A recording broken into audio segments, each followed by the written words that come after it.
Graça e paz em nome de Jesus, amém?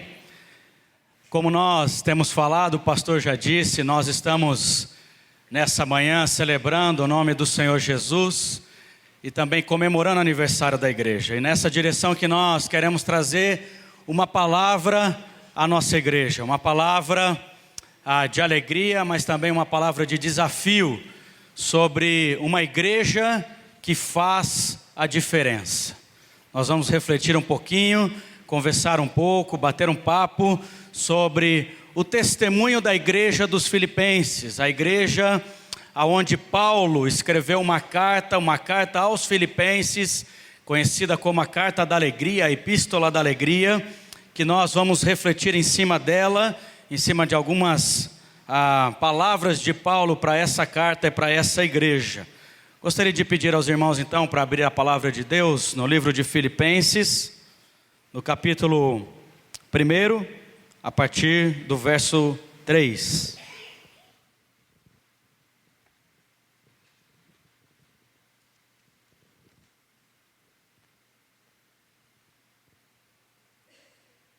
A palavra de Deus diz assim: Dou graças ao meu Deus por tudo que recordo de vós, fazendo sempre com alegria súplicas por todos vós em todas as minhas orações, pela vossa cooperação no Evangelho, desde o primeiro dia até agora. Estou plenamente certo de que aquele que começou boa obra em vós, há de completá-la até o dia de Cristo Jesus. Aliás, é justo que eu assim pense de todos vós, porque vos trago no coração, seja nas minhas algemas, seja na defesa e confirmação do Evangelho, pois todos sois participantes da graça comigo. Pois minha testemunha é Deus, da saudade que tenho de todos vós, na terna misericórdia de Cristo Jesus. E também faço esta oração, que o vosso amor aumente mais e mais, em pleno conhecimento e toda a percepção, para aprovardes as coisas excelentes e serdes sinceros e inculpáveis para o dia de Cristo. E por fim, versículo 11, cheios do fruto de justiça, o qual é mediante Jesus Cristo, para a glória e louvor de Deus. Amém. Amém. Nós vamos falar um pouquinho sobre igreja. E quando nós refletimos sobre igreja, e até já foi falado nessa manhã, igreja somos nós, sou eu, é você, somos nós reunidos. Mas como na carta de Filipenses, e como nós estamos falando aqui, igreja também é a instituição, é a comunidade, é onde nós estamos reunidos. É a presença do corpo de Cristo num local, numa igreja, numa comunidade, numa cidade, numa região. E esse é o exemplo que nós vamos ouvir aqui, e que às vezes você vai ter que entender como eu sendo a igreja, você sendo a igreja, e como essa igreja que está instituída aqui, como corpo neste local. Em primeiro lugar, eu queria compartilhar, falando um pouquinho de como isso aconteceu nessa história de Filipenses. A cidade dos Filipenses é um povo, chamava Filipos. Ela é uma cidade estratégica daquela região. Estava situada entre a Ásia e a Europa, onde quase tudo que acontecia na Ásia, que estava sendo levado para a Europa naquela época, no desenvolvimento daquele tempo, era uma cidade que tudo passava por ali. Filipos, por sinal, é o nome do pai de Alexandre o Grande, que foi o grande conquistador. Então esse é o nome dado a essa cidade em homenagem ao pai desse conquistador, a cidade de Filipos. E ali a história conta em que se formou uma igreja. Como foi a formação dessa igreja? A história mostra a vida de Paulo.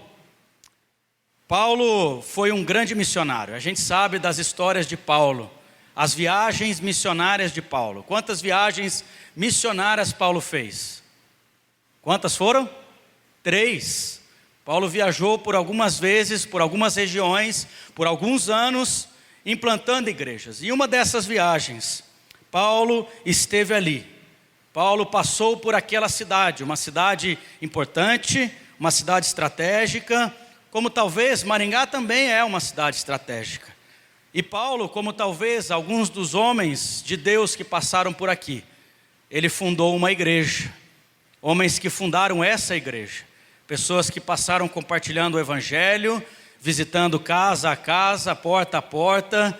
E aqui nós temos até alguns irmãos que participaram dessa época, da fundação dessa igreja. E a partir desse tempo, uma igreja foi plantada e uma igreja iniciou. Tanto lá em Filipos, como nós estamos vendo, como aqui em Maringá, neste local, nessa cidade. Paulo, quando passou por lá, um pouquinho diferente da nossa época aqui, ele sofria perseguição. Paulo era perseguido. Paulo sofria em pregar o evangelho. Já existia uma perseguição do governo romano contra os cristãos, e ali Paulo foi açoitado durante esse período. Paulo, na implantação dessa igreja, ele sofreu muito. Ele foi perseguido, ele foi preso, ele foi açoitado, e muitas coisas aconteceram na vida dele. Mas o curioso é que quando Paulo escreve essa carta, e essa carta é conhecida pelos historiadores como a carta da alegria. E Paulo, quando ele lembra da igreja de Filipos e do tempo que ele passou lá, 10 anos depois ele escreve essa carta para instruir a igreja e falar um pouco da diferença que aquela igreja fez na vida dele. Ele só praticamente escreve coisas boas. Ele lembra do período, ele sabe que ele sofreu perseguição, ele talvez tenha um sentimento de tantas coisas que ele passou para que aquela igreja fosse formada, para que aquilo acontecesse naquela época.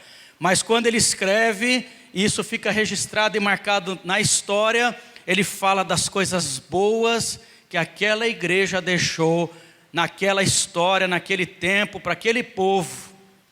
Ele lembra, e as recordações de Paulo são as coisas que Deus fez ali, não por causa dele, mas por causa do poder e da majestade de Jesus e de Deus na vida daquelas pessoas. J.A. Moutier, no livro A Mensagem aos Filipenses, diz: a plantação da igreja de Filipos mostra 3 coisas importantes.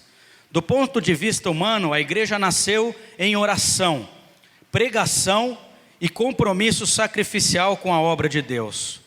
De um outro ponto de vista, a plantação da igreja é uma obra de Deus. É Deus quem abre o coração, liberta o cativo e abre as portas da prisão e as recâmaras da alma.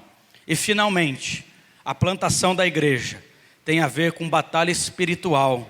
É um confronto direto com as forças ocultas das trevas. Mas Paulo se manifestava com gratidão pelo que aquela igreja representava e fez no ministério dele. Mas por que eu estou falando isso? A minha pergunta é por quê? Ontem mesmo eu estava conversando com os candidatos a novos membros para a nossa igreja. Hoje à noite nós vamos receber algumas famílias, alguns casais. E a minha pergunta era essa: por que você quer participar dessa igreja? Por quê? Por que uma igreja? Por que uma comunidade? Quais são as marcas que essa igreja, que eu e você temos tido, temos demonstrado àquelas pessoas que estão chegando, que estão participando com a gente, que estão visitando a nossa igreja?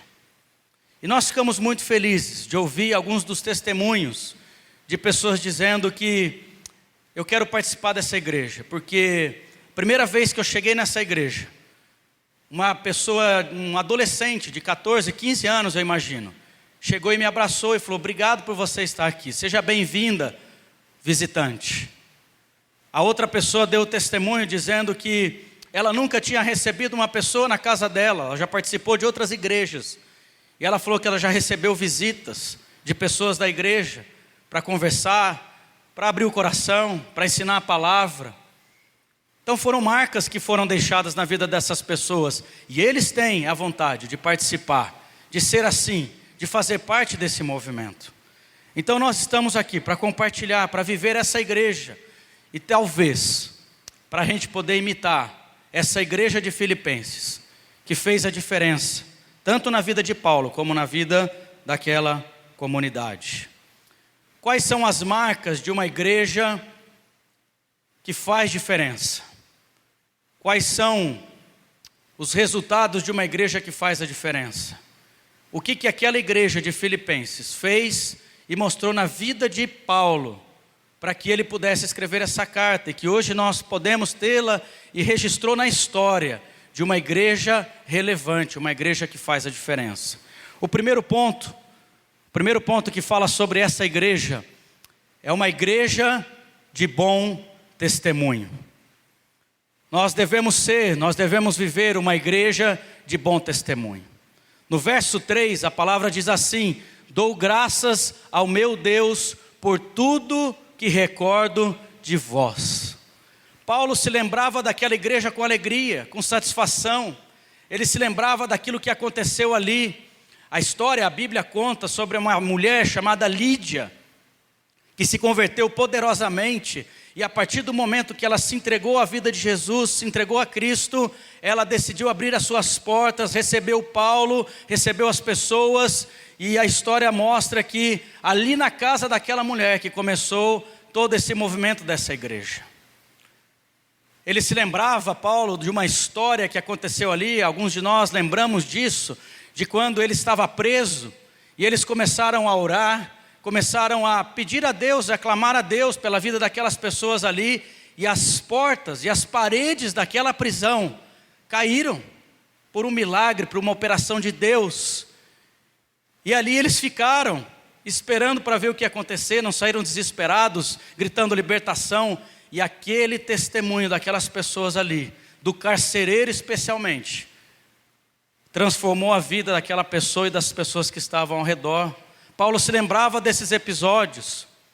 Agora mesmo no início do culto, o pastor leu o Salmo 126, e ele fala de um versículo: grandes coisas fez o Senhor por nós, por isso estamos alegres. E na hora me veio o versículo que eu coloquei no convite de casamento, do meu casamento com a Eloá. Foi esse o versículo. Na hora que eu lembrei desse versículo, veio o meu casamento na minha mente.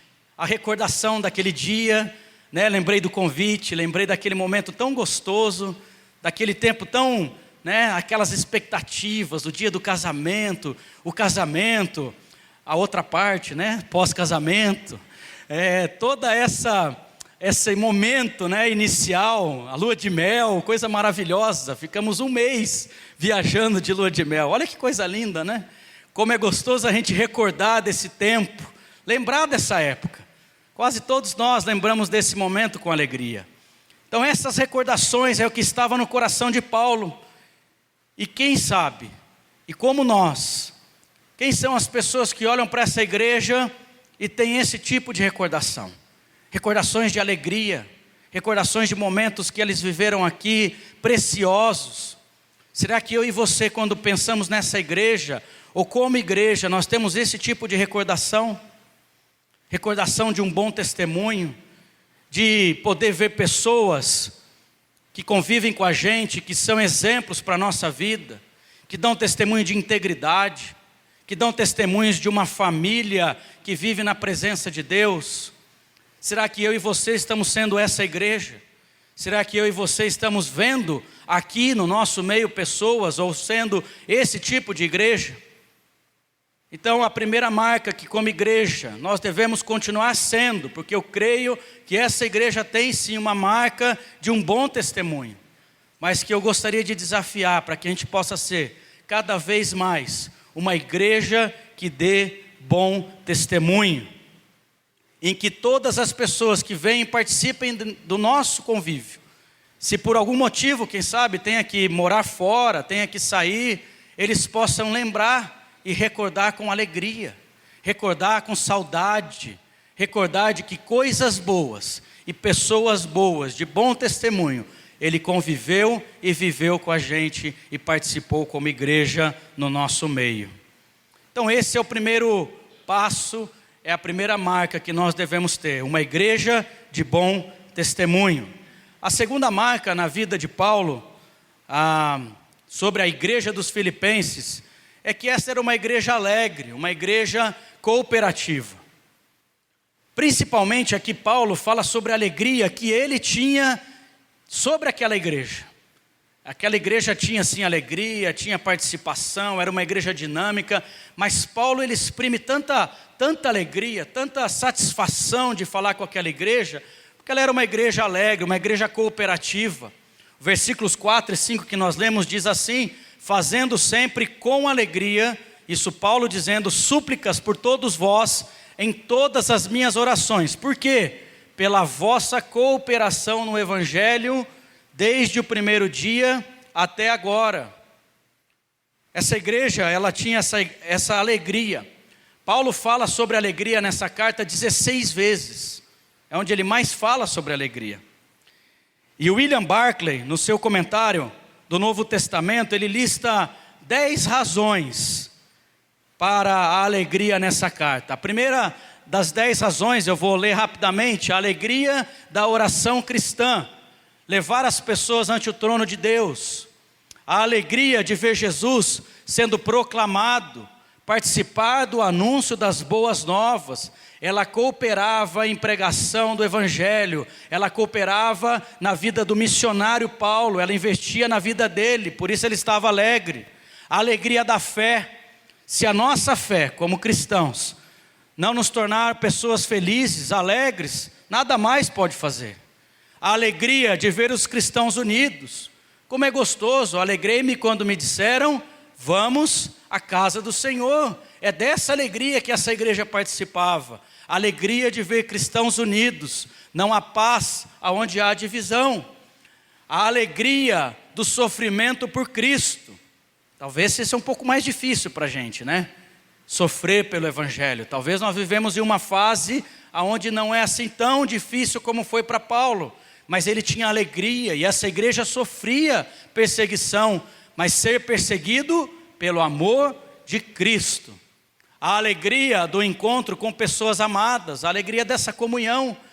Ali Paulo fala da Epafrodito, que foi enviado para ele, para auxiliar no ministério dele. Ele ficou muito alegre, porque essa igreja era uma igreja que enviava missionários, que ela também participava na pregação do Evangelho com a visão missionária. A alegria de ter ganhado uma alma para Cristo. Evangelização não é apenas um dever, mas sim é alegria, é uma satisfação, é um privilégio nós podemos evangelizar e compartilhar o Evangelho para o próximo.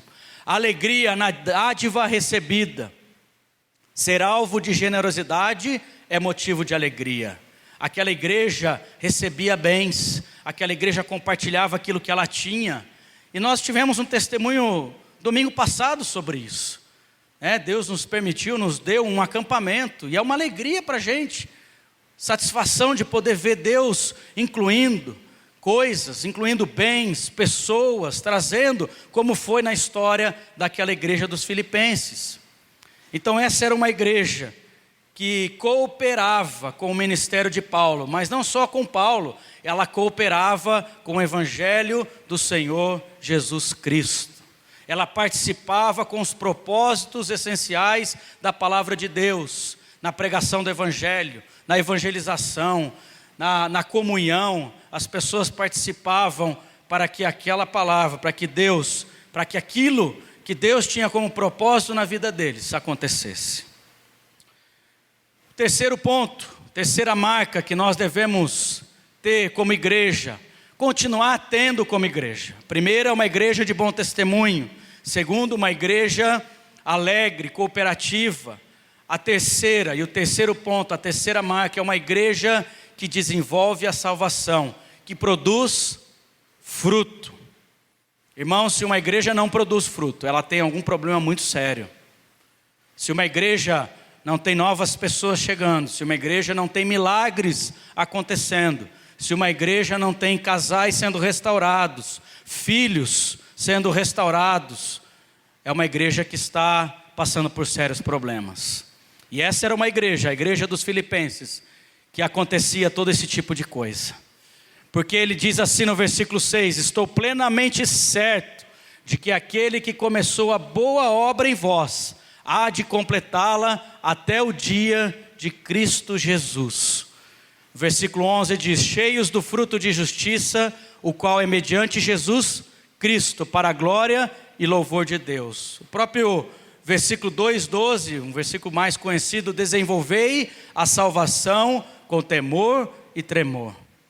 Ali Paulo instrui essa igreja, mas ele também está dizendo que essa era uma igreja que completava a boa obra de Deus.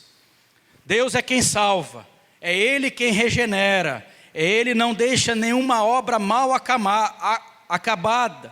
E isso acontecia nessa igreja. Eles são frutos dessa boa obra do Senhor Jesus. Desenvolver a salvação implica em crescimento, amadurecimento, desenvolvimento e envolvimento espiritual de cada cristão.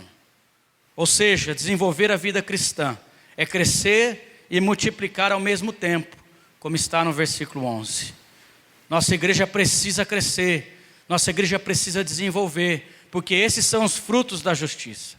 É isso que é o propósito da igreja do corpo de Cristo, nessa terra, no nosso tempo, nessa geração. Eles produziam e trabalhavam para que, mesmo sendo perseguidos, eles vivessem em paz, em comunhão. E essa paz e essa comunhão era o fruto de que eles podiam colher, o fruto da justiça. Frutificava, crescia, alcançava e multiplicava. E isso era cíclico, como nós temos ensinado aqui, como nós temos falado, como uma visão dessa igreja. Qual é a visão? De integrar, discipular e evangelizar. E continuar integrando, continuar discipulando e continuar evangelizando. E assim acontecendo, ciclicamente. Nessa igreja isso acontecia. E é essa igreja que nós devemos ser. Uma igreja integradora, discipuladora, evangelizadora, como aquela igreja dos Filipenses fazia. Então a terceira marca da nossa igreja, que eu e você devemos ter, é uma igreja que desenvolve a salvação, uma igreja que produz fruto. E a última marca e o último desafio para nós, através dessa palavra de Paulo, a igreja dos Filipenses, é uma igreja cheia de amor e conhecimento. Que tanto é que nós temos desenvolvido o amor de Cristo na vida uns dos outros. O presbítero Paulo falou isso ontem para os novos membros também. Que essa seja uma igreja que tenha o foco uns nos outros. Seja uma igreja de uns aos outros.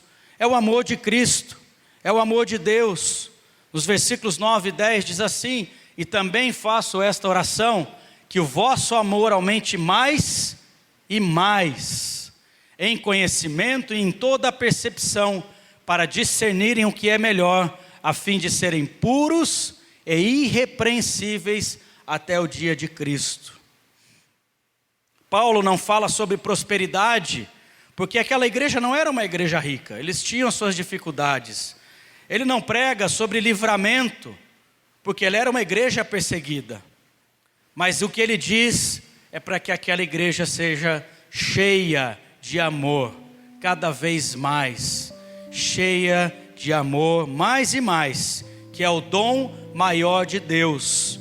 E que ela seja também cheia de conhecimento. Conhecimento do quê? Conhecimento da palavra de Deus. Aquela igreja precisava ter uma vida de comunhão diária com o Senhor Jesus, de meditação na sua palavra, no conhecimento da palavra de Deus, porque através desse conhecimento, eles poderiam se tornar puros e irrepreensíveis. Que essa igreja, que eu e você, meu irmão e minha irmã, possamos viver esse tipo de igreja, uma igreja cheia de amor, que se dedique à palavra, e que assim nos tornemos santos na presença de Deus, e possamos santificar o outro, cuidar do outro, ministrar a vida do outro, acompanhar o outro, visitar o outro, ser uma igreja que faz a diferença. Amor sempre vai levar ao caminho do conhecimento do grande Deus que é amor. Por isso nós devemos nos dedicar e amar a Jesus e amar a Cristo, porque através do amor de Cristo nós podemos então refletir esse amor para o outro. Para concluir, através desses 4 pontos, qual é o tipo de igreja que nós estamos sendo. Eu creio, eu orei durante essa semana, todos os dias, coloquei diante de Deus: Deus, será que nós estamos sendo esse tipo de igreja? E Deus mostrou que essa igreja tem sido e tem participado desses pontos e até outros mais. Mas o desafio que Deus trouxe no nosso coração, tem trazido através da visão pastor Ricardo, da nossa visão como corpo ministerial, pastoral, é de que nós queremos ver uma igreja cheia dessas coisas, uma igreja completa, uma igreja que faça a diferença.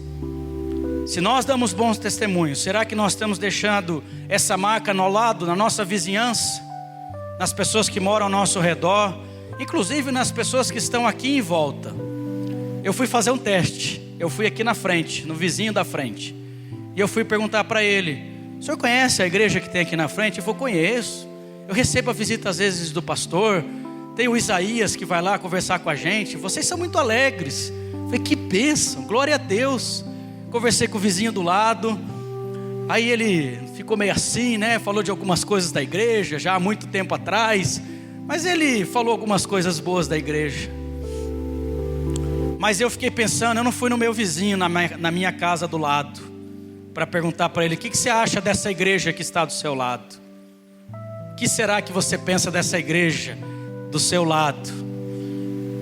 Nós devemos continuar sendo uma igreja de bom testemunho para todos os nossos vizinhos, uma igreja alegre e cooperativa. Será que nós somos uma igreja com essa concepção de alegria?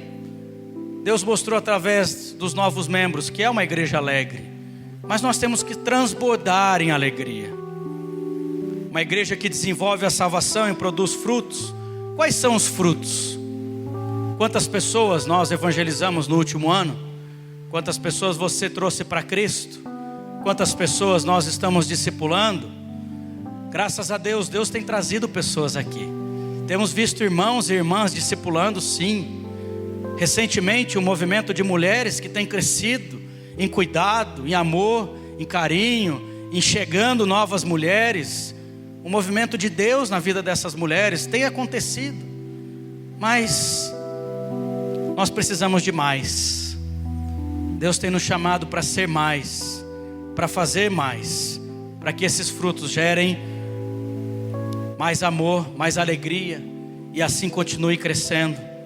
E por último, essa igreja amorosa, uma igreja que transborde de amor, uma igreja que qualquer um que passe por ela tenha a saudade que Paulo disse no versículo 9, no versículo 8 e 9, a saudade que tenho de todos vós, que nós possamos ter essa saudade dessa igreja viva, dessa igreja verdadeira. Essa não era uma igreja perfeita, nós falamos de coisas boas, nós falamos de desafios bons. Até Ralph Martin, no livro aos Filipenses, ele diz que a igreja dos Filipenses sofria com problemas de presunção, de vaidosa superioridade, que induziam ao egoísmo. Não era uma igreja perfeita. Nós não somos uma igreja perfeita. Talvez temos alguns dos mesmos defeitos daquela época. Não somos pastores perfeitos, não somos membros perfeitos, não somos uma igreja perfeita. Mas nós podemos sim ser como foi a igreja dos Filipenses, uma igreja relevante, uma igreja que fez diferença, que já fez diferença na história dos 49 anos dessa igreja, através de tantas pessoas, através de tantos irmãos e irmãs que se entregaram nessa igreja, que compartilharam a sua vida, que ensinaram, que testemunharam, que discipularam, homens de Deus que foram pastores, líderes, presbíteros, diáconos. Já existe uma história maravilhosa que Deus construiu nessa história, mas que nós possamos olhar, quem sabe, nos próximos 50 anos, quais vão ser as marcas que nós podemos deixar para essa geração que está vindo após a gente, que está convivendo ao nosso lado, como igreja de Cristo, como foi para Paulo, a igreja dos Filipenses. Que Deus possa abençoar a minha e a sua vida, e que essas marcas de uma igreja que faz a diferença, faça parte da nossa história, como igreja instituída aqui, Igreja Presbiteriana Independente Jeová Rafá, mas também como igreja invisível de Deus, eu e você, aonde nós estivermos, em qualquer lugar que Deus estiver nos plantando, que essas marcas façam parte das nossas vidas, em nome de Jesus. Amém e amém. Gostaria de pedir aos irmãos para fechar os seus olhos, baixar a sua cabeça. Nós vamos fazer uma oração. Pai, queremos agradecer, Senhor, por essa manhã. Obrigado, Senhor, pela Tua palavra. Obrigado pelo Seu desafio às nossas vidas nessa manhã. Queremos, ó Pai, colocar diante de Ti as nossas vidas. Que o Senhor, ó Pai, nos capacite como igreja de cumprirmos o Seu propósito. Que o Senhor, ó Pai, nos ensine a viver conforme, Senhor, a Tua vontade. E nos ajuda, Senhor. Nos ajude a cumprir, Senhor, com essas marcas, com esses desafios, com aquilo que o Senhor tem nos ensinado, para que sejamos uma igreja que faça a diferença, para que nós possamos continuar a ser uma igreja que faça a diferença, para louvor e honra e glória do Seu nome, é que nós oramos, em nome de Jesus. Amém e amém.